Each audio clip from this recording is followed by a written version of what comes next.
There are a lot of opportunities in terms of immigration, but let me be honest on that. I think we needed to fix the strategy, talking about Mexico and other countries that have people migrating to the United States. For instance, like 15 years ago, Mexico started a strategy of going all the way towards citizenship for our people, and I think honestly that that was a mistake. Why? Because this strategy that somebody called the whole enchilada created some kind of a perception among the American people or part of the American society that the American society was under threat of immigrants or something like that.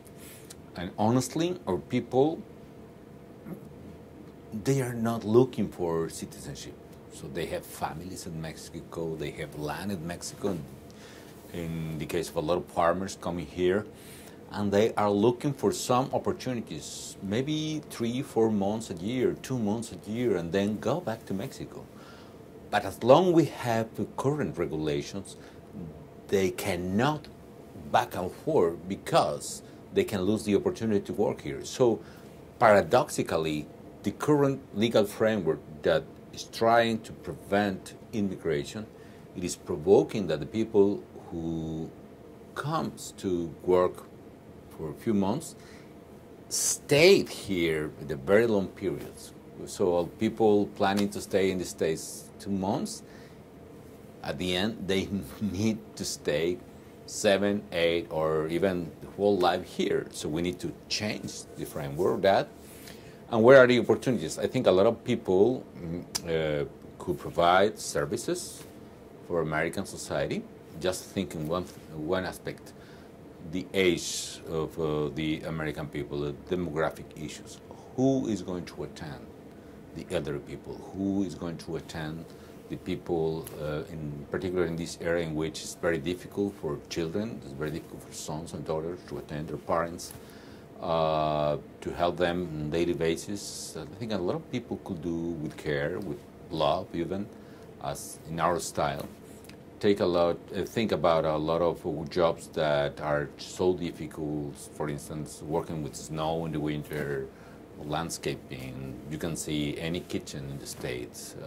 They are hardworking people, and they are providing, I think, an input in the American productivity. So the opportunities for the American economy and for the welfare of the Americans are there.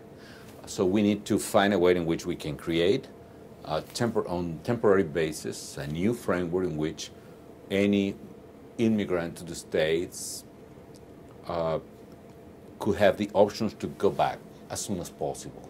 So if we can create this flexible mechanism, we can address this issue. But it's a big mistake to say immigrants wants to get the American citizenship. Yes, it's true in some cases, but most of them just want an opportunity to get some dollars, go back to their family, go back to their town, like successful people, and that's it.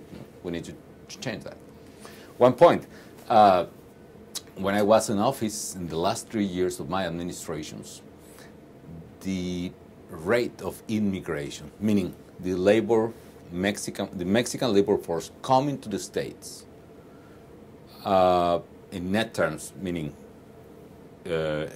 compensated by the people going back to Mexico, went to 0 2 years in a row. And that was true due to the right reasons and the bad reasons. The bad reasons is the recession, of course, in the States, the enforcement of immigration agencies, organized crime. But the good reasons is Mexico was generating a lot of jobs in Mexico, 800,000 a year, which is in average higher than the employment generated in the States. We created 1,100 new high schools and 140 new universities, all of them tuition free. So we provided opportunities for the kids. We created a new system, a health system, in the sense that building 1,500 new hospitals or clinics in Mexico, providing health care for the vast majority of Mexican people. And that created opportunities there, down the border, and a lot of people decided to stay there. most of the immigrants right now are coming from Central American countries, not Mexican.